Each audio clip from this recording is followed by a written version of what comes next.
Welcome back to Inside the Philippines.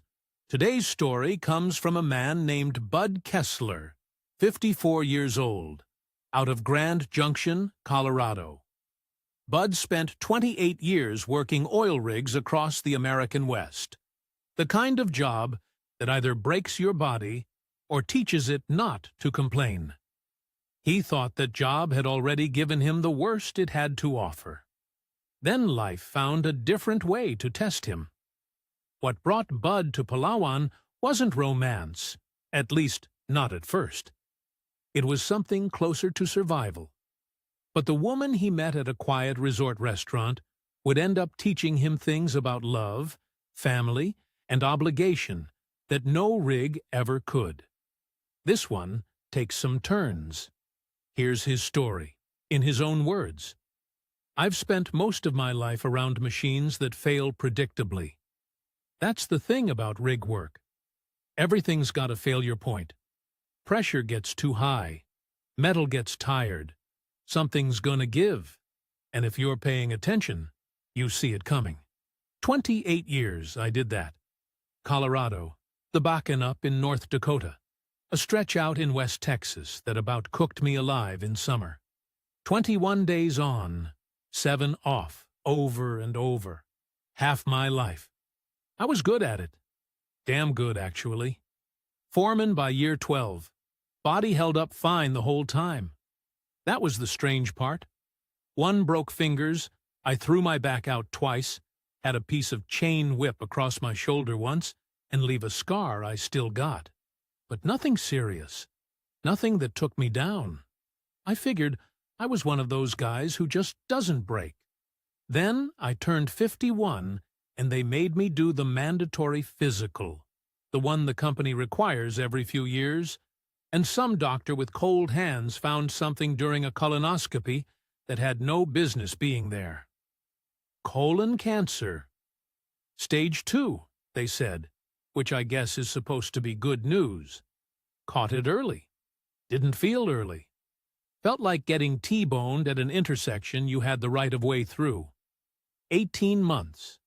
Chemo, surgery, more chemo. They gave me a stoma bag partway through.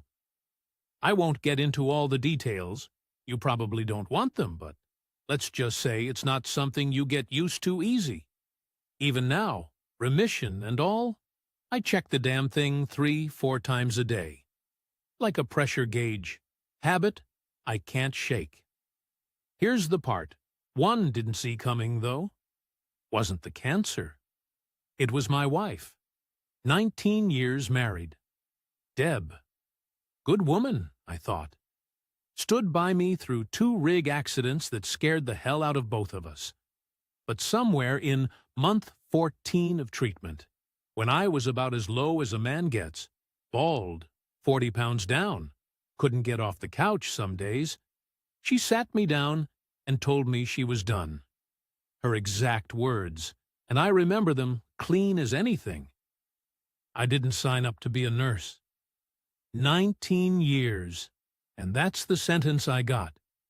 I'm not going to sit here and tell you the marriage was perfect before that.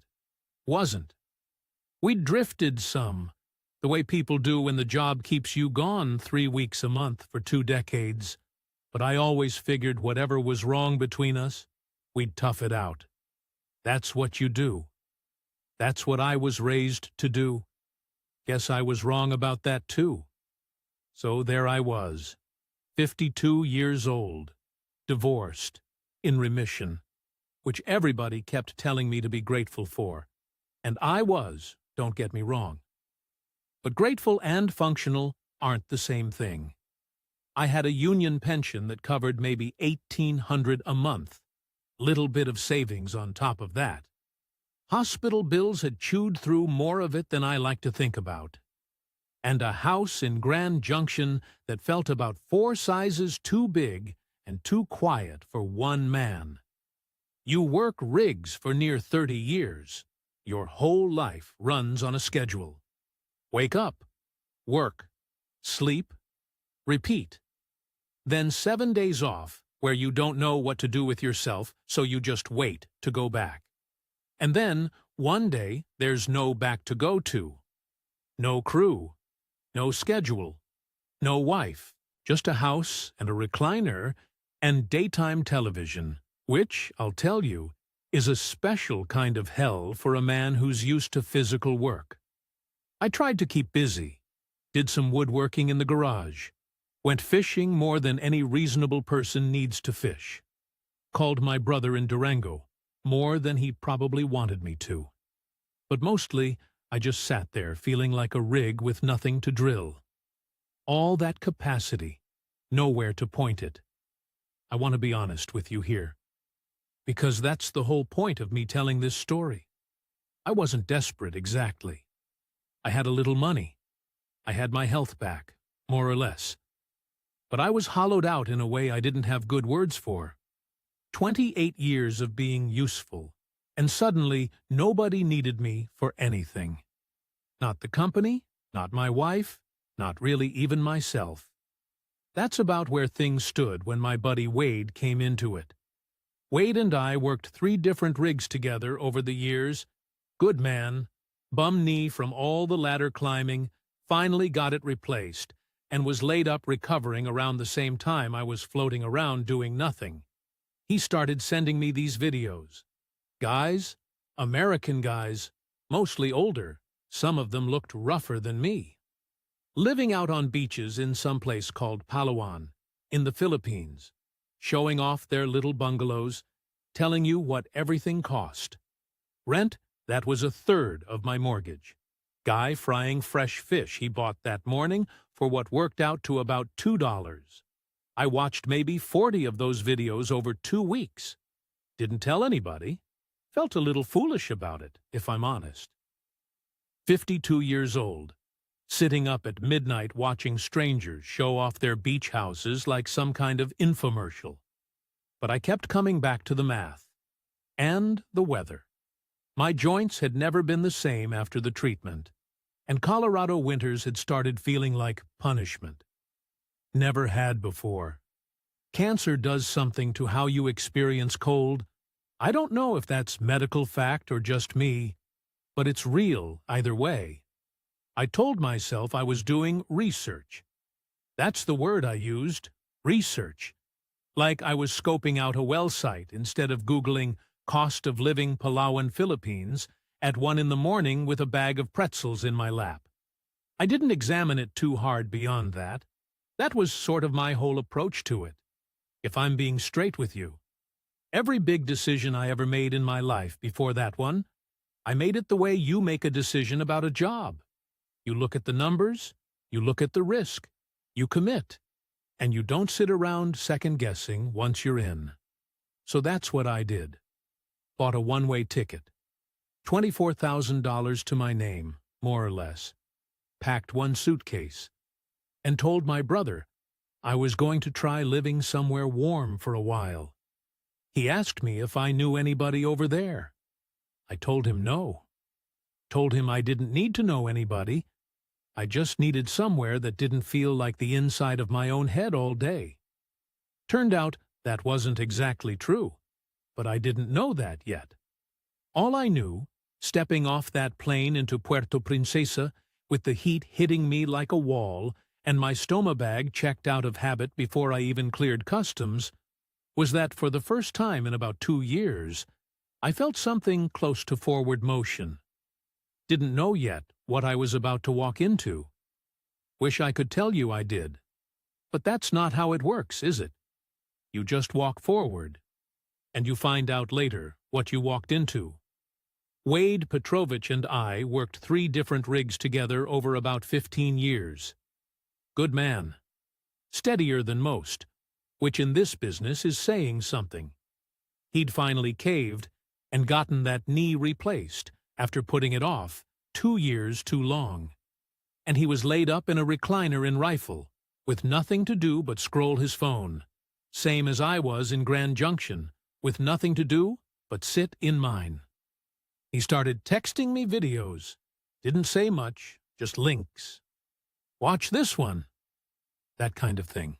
First one I opened was some guy, looked about 65, sunburned, standing on a beach in flip-flops, talking about how his rent came out to 8,000 pesos a month.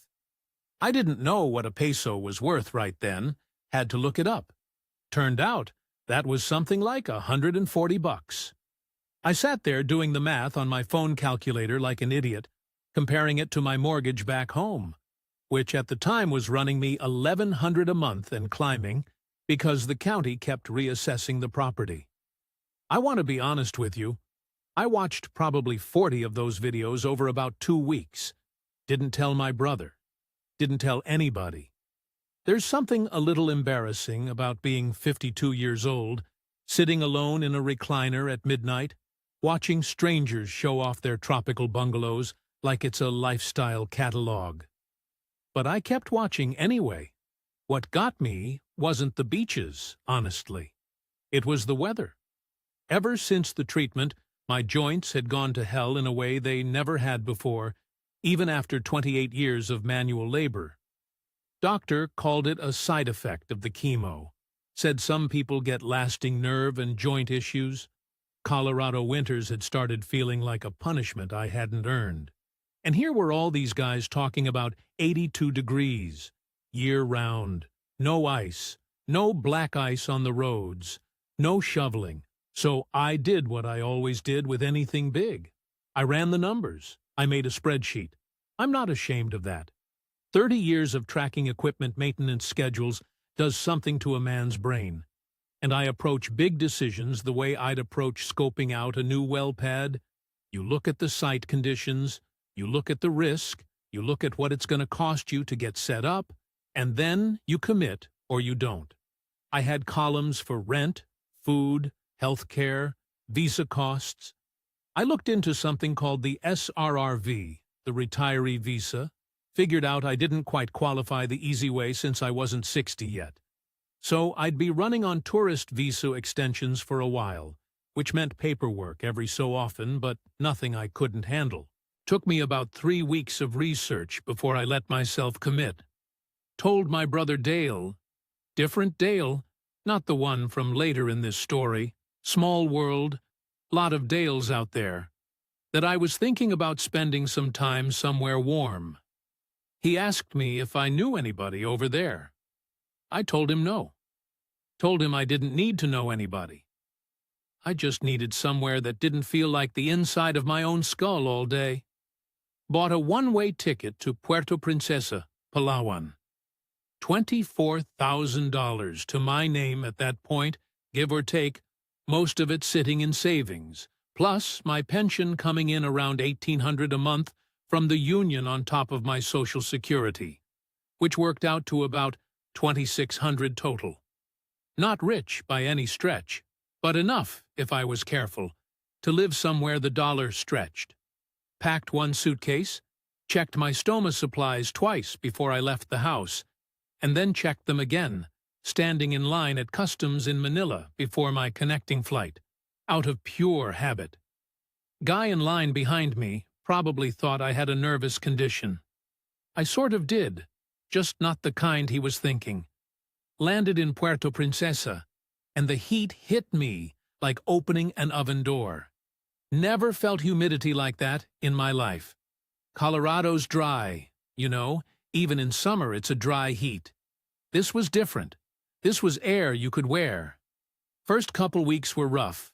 I won't lie to you. I didn't know a soul.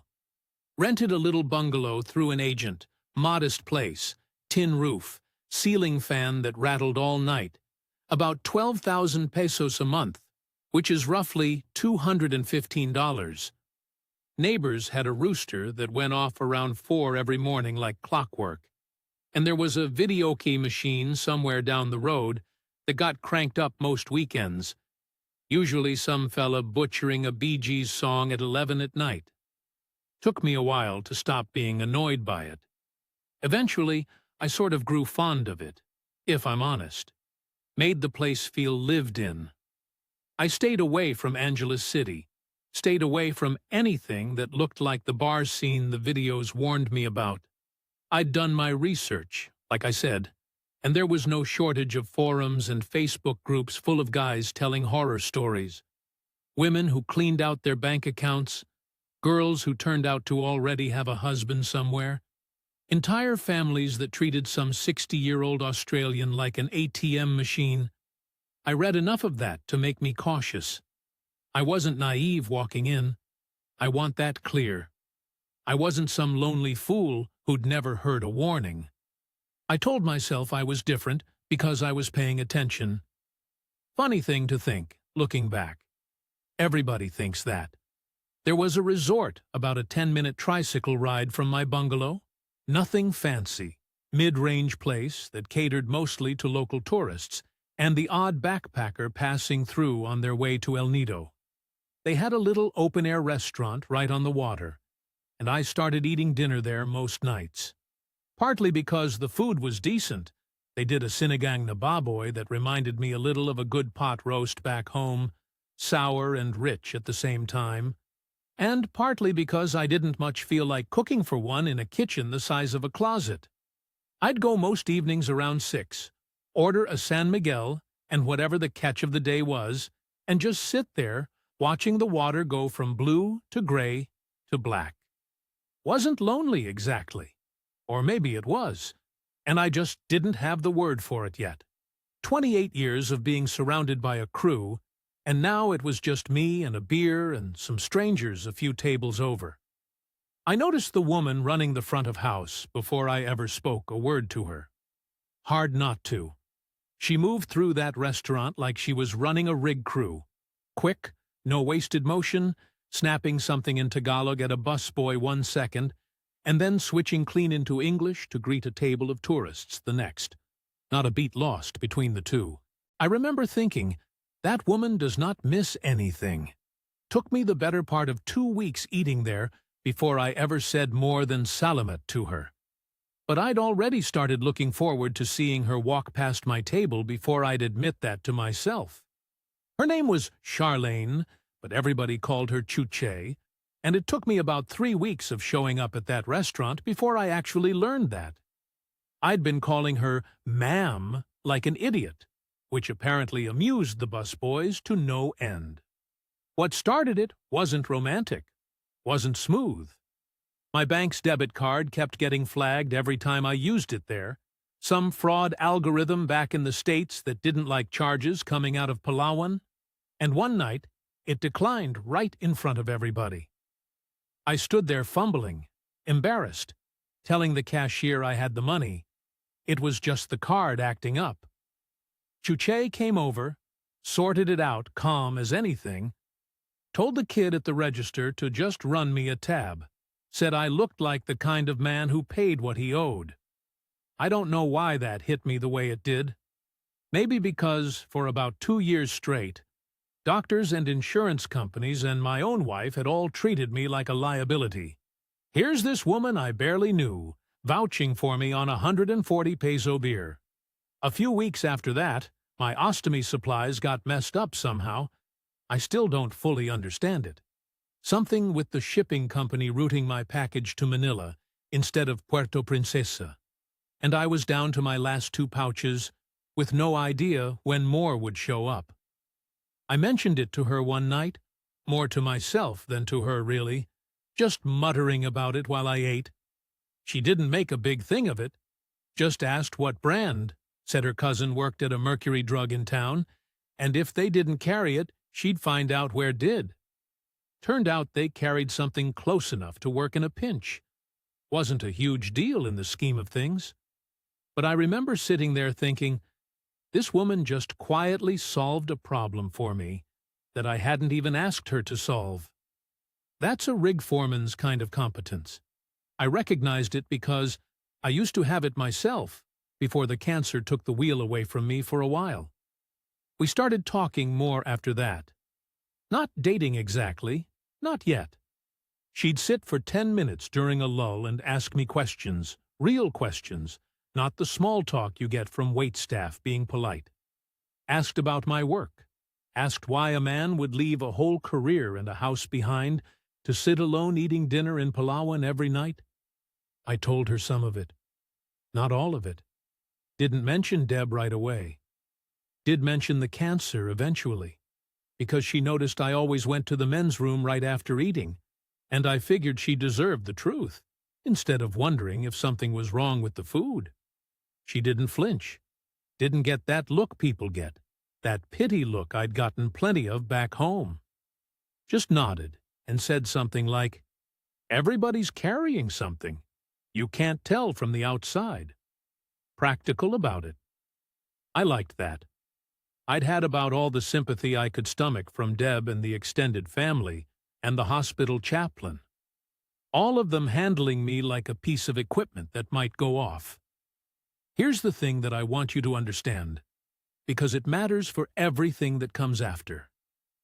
Chuche had her own apartment 2 streets back from the resort, paid for on her own salary as assistant manager, which back then was somewhere around 22,000 pesos a month, call it $400. She had her own scooter, paid off. She never once, not in those first 4 months, asked me for a peso. If anything, she was the one picking up small tabs sometimes, insisting on it, saying it was her turn. I'd read enough of those expat forums by then to know what I was supposedly walking into. Guys online talking about girls who worked you slow, who let you fall for them before the request started. I watched for it. I really did. I kept waiting for the ask. It didn't come. Not from her, anyway. We went to Mass together the first time about 10 weeks in, some feast day at the cathedral downtown, and I stood there sweating through my shirt in a pew, not Catholic myself, just going because she asked and it seemed to matter to her. Afterward, she introduced me to her parents outside the church, quick, casual, nothing formal. Her father was a quiet man, retired jeepney driver, high blood pressure that he managed poorly because medication wasn't cheap, and he was proud about asking for help. Her mother ran a little sari-sari store out of the front of their house, sold cigarettes and canned goods and cold soda to the neighborhood. I remember standing there in the church parking lot, heat coming up off the pavement, jeepneys rattling past on the main road, and thinking, this is a normal family. Not a setup, not a con, just people. I told myself that was the difference. I'd braced myself for something predatory, and instead I found a woman with her own money and her own family. People who didn't look at me like a walking bank account. What I didn't understand yet, and wouldn't for a long while, was that predatory isn't always the right word for what was coming. Sometimes it's just need, dressed up as normal, walking in slow enough that you don't clock it as anything at all. Things moved along steady after that, and by month 4 we were officially a couple, whatever that means when you're 52 years old and she's 26. She called it official one night, actually said the word, like we were signing a contract. Made me laugh. Told her back home we just say, together. But I liked her way better, if I'm honest. Felt more solid. That's about when the money started. Not from her.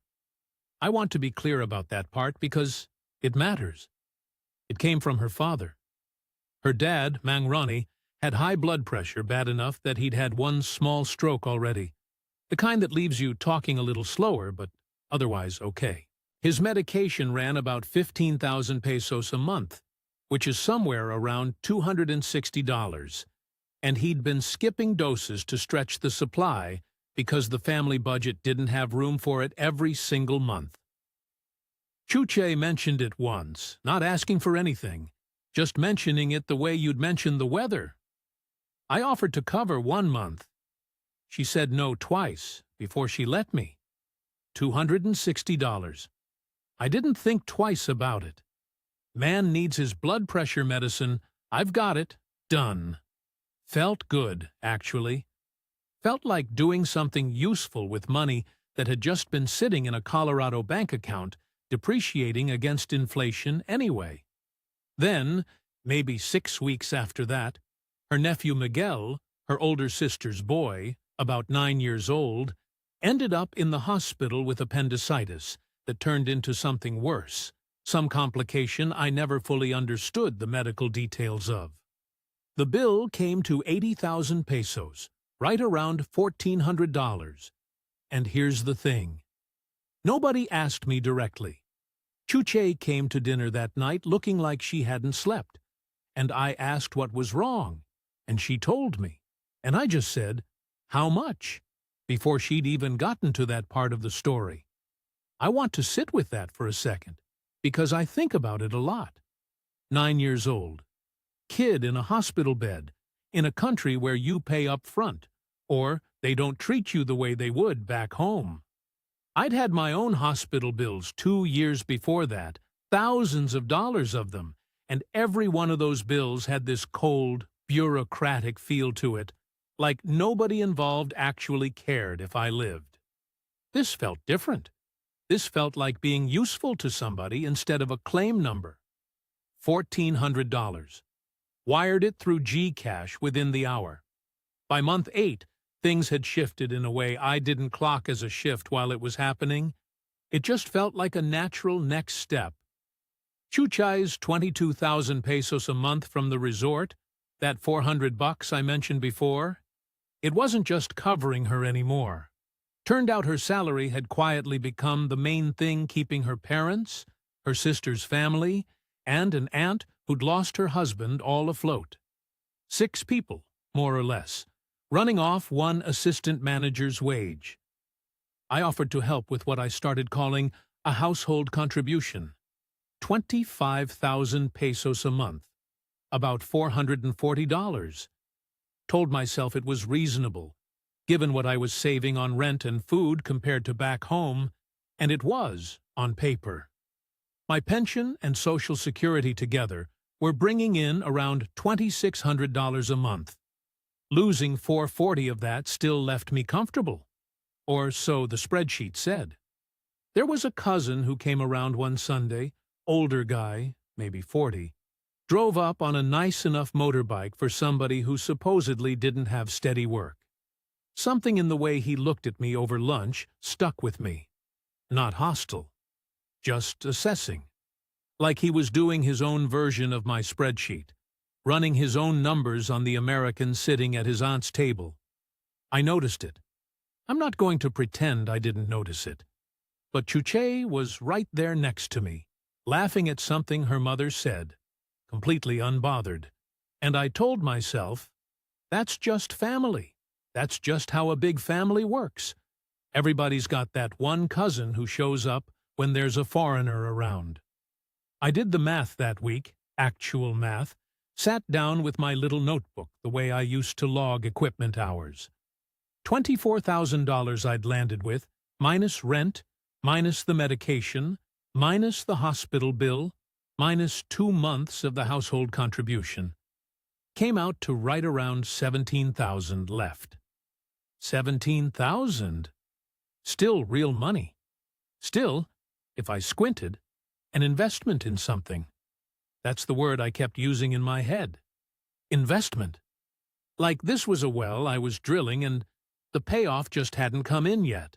The store idea, I want to be straight with you, was mine. Not hers. Not her mother's. Mine. Her mother, Nanay Belen, ran a little sari-sari store off the front of the house. One of those setups you see everywhere out in the provinces, a window cut into the wall with a little counter, selling cigarettes by the stick, sachets of shampoo, canned corned beef, cold bottles of Coke and Sprite, out of a second-hand cooler that ran on a generator half the time because the brownouts out that way were bad. Made her maybe 3,000-4,000 pesos a month clear after you accounted for the stock. $60-70. Barely anything. I'd been sending money out piecemeal for about 8 months by then. Medication here, hospital bill there, the household contribution every month like clockwork. And I got to thinking, the way I used to think about equipment on the rig. You don't keep patching the same valve every week. Eventually, you replace the damn valve. Fix the root cause, not the symptom. So I sat down one night and did the math out loud with Chuche. Told her, what if we expanded the store? Real inventory. A proper reach-in cooler instead of the busted one. Maybe even load on some prepaid phone cards and a Gcash cash-in station, since half the neighborhood was walking 2 kilometers to do their remittances anyway. Told her if we did it right, her mother's store could bring in 20,000 pesos a month instead of 4. Enough that the family wouldn't need these one-off emergencies covered every few weeks. Enough that it would stop. Chuche didn't push for it. I want that on the record. If anything, she seemed a little uncomfortable when I first brought it up, said something about not wanting me to feel like I had to fix everything. I told her I wasn't fixing everything. I was fixing the actual problem. There's a difference, I said. She let me talk myself into it, which I understand now isn't the same thing as talking me into it. But at the time, it felt identical. 600,000 pesos. I want you to sit with that number a second, because I did, plenty of times before I wired it. Roughly $10,500, at the rate back then. Little over half of what I'd landed in the country with, all told, though by that point my remaining balance was already down under 17,000, so this was taking a real bite. Almost 2/3 of what I had left. I flew back to the States for 6 weeks around that time, dealing with some property tax nonsense on the Grand Junction house I still owned but was renting out. And part of me wonders now if that trip mattered. If being away from the day-to-day of Palawan for a stretch let me romanticize the whole plan even more than I already had. Wade picked me up from the airport, asked how things were going over there, and I remember telling him, real proud of myself, that I'd found a good one. Said it just like that. A good one.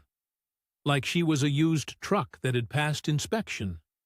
Wired the money in 2 batches once I got back to Palawan.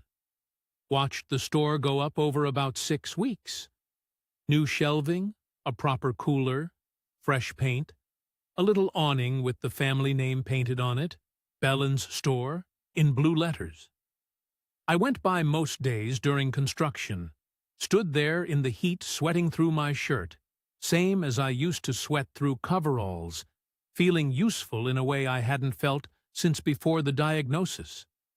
Felt like I was back on a crew again, overseeing something, building something that would still be standing after I was gone. It didn't stop, though. That's the part one want you to understand, because I think this is where a lot of these stories go wrong in the telling, make it sound like there was one big lie. There wasn't, not exactly. 2 weeks after the store reopened, there was a leak in the roof of the main house during typhoon season that needed 8,000 pesos to patch. A month after that, a niece needed school fees, another 12,000. I brought it up with Chuche one night, gently, said something like, I thought the store was supposed to help with all this. She got quiet. Not defensive exactly.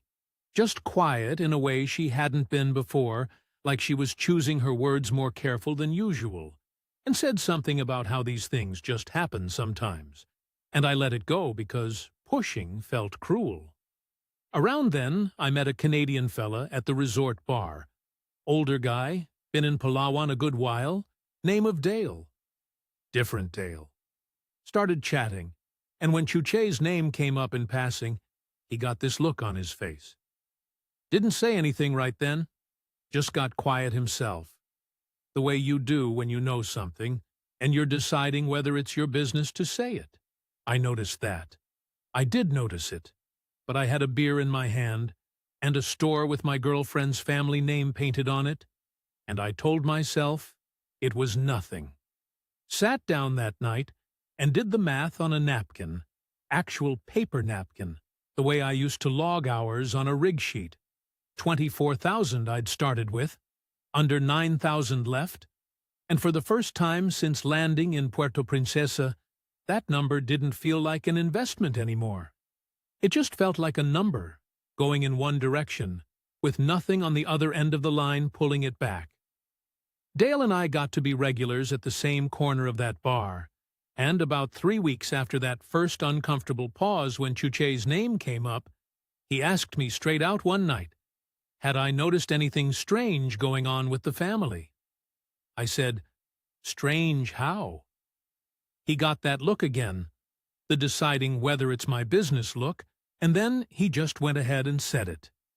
2 years back, he dated a woman named Precious, Chuche's cousin. Same extended family, same house out past the highway, same Nanay Belen he'd actually met once at a birthday party. He described the sari-sari store to me before I said a word about it. Described the roof leak. Described the household contribution, right down to it landing somewhere between 20 and 30,000 pesos a month, depending on the year and the exchange rate, and, I guess, on who was footing it at the time. I sat there with a half-empty San Miguel going warm in my hand, and I did not say anything for a good while. Dale wasn't cruel about it. I want to make that clear, because he could have been, could have made himself feel smart at my expense. And he didn't. He just laid it out plain, like reading off a maintenance log. Said there'd been a Belgian fella before him, and an older Australian before that, both attached to different cousins in the same family, both funding some version of the same emergencies, store improvements, medical bills, a motorcycle once, for a brother-in-law who needed it for work, whatever that meant. Said it wasn't malicious exactly, in his opinion. Said the family had just found something that worked, and once you find something that works, you keep doing it. His words, not mine. I've turned that phrase over in my head more times than I can count since. I want to be honest about what happened in me right then, because I don't think it was what you'd expect. Wasn't rage, not right away. It was more like standing on a rig platform when the pressure alarm goes off and your body knows something before your brain's caught up. Just this low hum of oh. I thought about the leaking roof. 8,000 pesos, 2 weeks after the store reopened, when the whole point of the store was supposed to be that these things would stop. I thought about the niece's school fees a month after that. I thought about Chuche going quiet, not defensive, just quiet, when I'd brought up that the store wasn't fixing anything. I didn't say a word to her that night. Went home, lay in bed with the ceiling fan clicking on its bad bearing, stomach checked twice, even though there wasn't any reason to check it, and just stared up into the dark, turning it all over. Next evening, I asked her to sit down with me after her shift, out on the little balcony of her apartment, jeepneys grinding past below. Somebody's rooster confused about the hour and crowing anyway. I told her what Dale had said. Told her about Precious, about the Belgian, about the Australian. She didn't cry. I want you to understand that, because I think I expected her to cry, and some small ugly part of me almost wanted her to, because at least then I'd have known what to do with it. She just went still for a second, looked out at the road, and said, "Yes." That was mostly true. I asked her how she could let me pour $10,000 into a store that was supposed to fix something she already knew wasn't fixable that way. She said she loved me. Said it plain, no drama in her voice at all.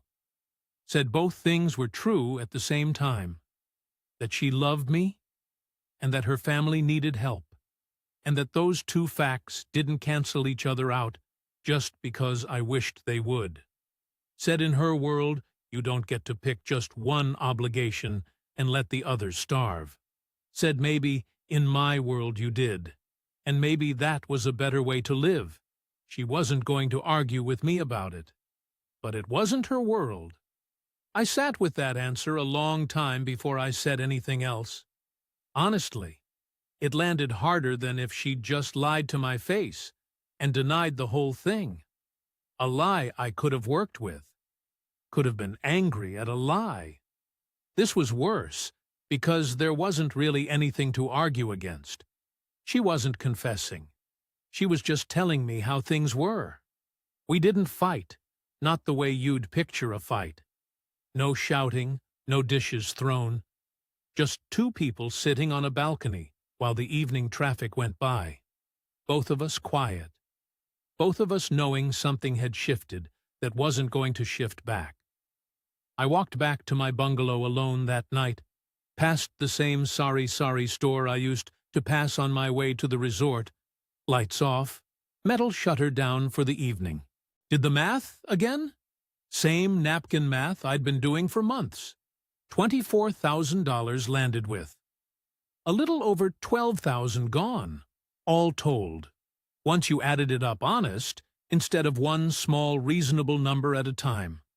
9,000 or so left. And a relationship that wasn't over yet, technically, but that I already knew, lying there listening to that fan click, wasn't going to survive the conversation I still had to have. It took me about 10 days after that balcony conversation to actually do anything about it. I want to be honest about that too, because it'd be easy to make it sound cleaner than it was, like I walked off that balcony and straight to the airport. Didn't happen that way. I kept eating at the resort, kept seeing her, kept turning the whole thing over like a piece of equipment. I was trying to figure out whether it was actually broken, or just making a noise I wasn't used to. What finally did, it wasn't one big thing. It was small. She mentioned, casual as anything, that her cousin's kid needed help with a school project, some materials fee, nothing crazy, maybe 1,800 pesos, $32. And I felt something in my chest go tight that had nothing to do with $32, and everything to do with the fact that I understood finally, all the way down, that there was never going to be a bottom to this. Not because anybody was lying to me, just because that's how it worked. There wasn't a valve to close. There wasn't a fixed number waiting at the end like a payoff date on a loan. So I told her, sat her down again, same balcony, same jeepneys grinding by below, and told her I couldn't keep doing this. Not the relationship, exactly, not at first, just the money. Told her I needed to stop. She took it quiet. Didn't argue, didn't cry, didn't get angry. Just nodded. Said, okay. Said she understood. Said maybe it was for the best. That was almost the hardest part, if 1,000 honest with you. Some ugly part of me had wanted a fight. Wanted her to prove she needed the money more than she needed me. Wanted some kind of confirmation one way or the other. Didn't get one. Just got a quiet, dignified okay from a woman who I still to this day believe cared about me. At least some real percentage of caring, mixed in with everything else. We didn't have a dramatic breakup scene, just sort of stopped over the following couple weeks. Fewer dinners, shorter conversations. I moved my bungalow rental to a different part of Puerto Princesa, told myself it was for a change of scenery, and we both knew what it actually was. Here's where the money landed, since I know some of you are doing the math along with me. $24,000 I came in with. By the time I called it, I'd put out somewhere around $12,000 across the medication, the hospital bill, the household contributions, and the store. Left me right around $9,000-10,000, give or take, plus my pension and Social Security still coming in every month, same as always. So I wasn't destitute. Wasn't wiped out the way some of the fellas I've met since have been. But it was a real dent. And it was money I'm not getting back. And the store's still standing out there with Belen's store painted on the awning, doing whatever business it does, without me. I'm still here, matter of fact. Still in Palawan, different neighborhood now, more careful about who I let get close and how fast. Got to know Dale better, and a handful of other fellas at that resort bar, And there's a kind of community out here of guys who've been through some version of what I went through, and we talk about it plain. No shame in it anymore, at least not the way there used to be. I think about Chuche sometimes. Not always with anger. That surprises me, actually, how little anger there ended up being once the dust settled. I think what got me wasn't malice. I don't believe she set out to run a con on me the way you'd rig a wellhead to look sound when it wasn't. I think she loved me some real amount, and I think her family's needs were never going to stop being real just because I got tired of covering them. And I think both those things sat right next to each other the whole time. And I never figured out how a man's supposed to live with that kind of arrangement long term. If there's a lesson in it, and I've had a lot of quiet evenings to think about what it is, it's this. Love and obligation can run through the exact same line, same pipe, same pressure system, and you can't just valve one off without shutting down the other too. I spent 28 years learning how to read a gauge, how to know when something's about to give before it gives. Turns out, there's no gauge for this. No pressure reading that tells you where the family ends and the relationship begins. You just find out the hard way, same as everybody else, and you either walk away with some money left, or you don't. That's Bud's story, and we want to thank him for being honest with us about all of it, the good and the hard parts both. What strikes us most about Bud's experience is how ordinary it looks from the outside. No villain in a mustache. No obvious scam. Just a genuinely kind woman. A genuinely struggling family. And a genuinely lonely man who needed to feel useful again after cancer took that feeling away from him. That combination can drain a savings account just as thoroughly as any bad actor could. And it's worth sitting with that, because most of the men who write to us don't get conned in the movie sense. They get loved and needed at the exact same time, and they never quite work out where the line was supposed to be. If this story hit close to home, or if you're weighing something similar right now, take Bud's math to heart. Know your number going in, and know it's not going to be the number that stops things once you're in deep. We'll see you next time here on Inside the Philippines.